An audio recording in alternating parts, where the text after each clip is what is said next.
কিছু কিছু মানুষের টক্সিক চিন্তাধারা কখনোই বদলাবার নয়, সে যত বড় বড়ই ডিগ্রি অর্জন করে থাকুক না কেন।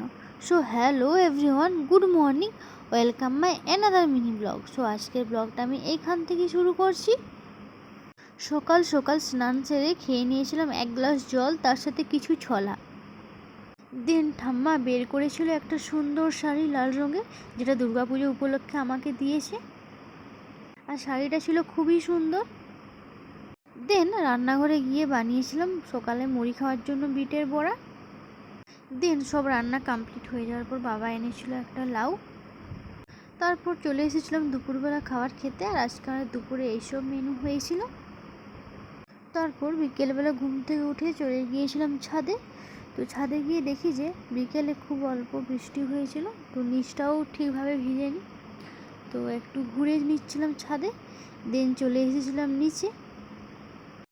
তারপর ভালোভাবে চোখ মুখ ধুয়ে বসে পড়েছিলাম পিঠে বানাতে।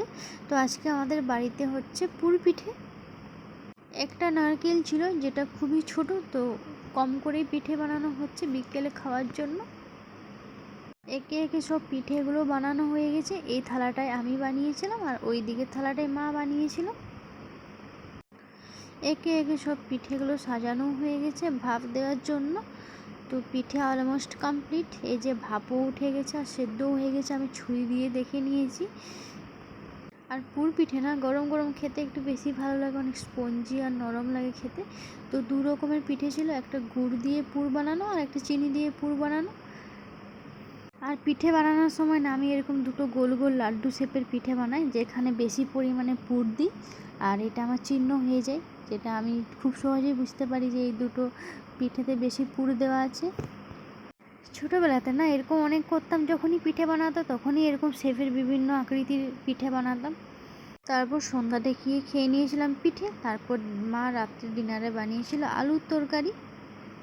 দেন দেখি ঠাম্মা এনেছিল সুগার ফ্রি কোলাকান্ত।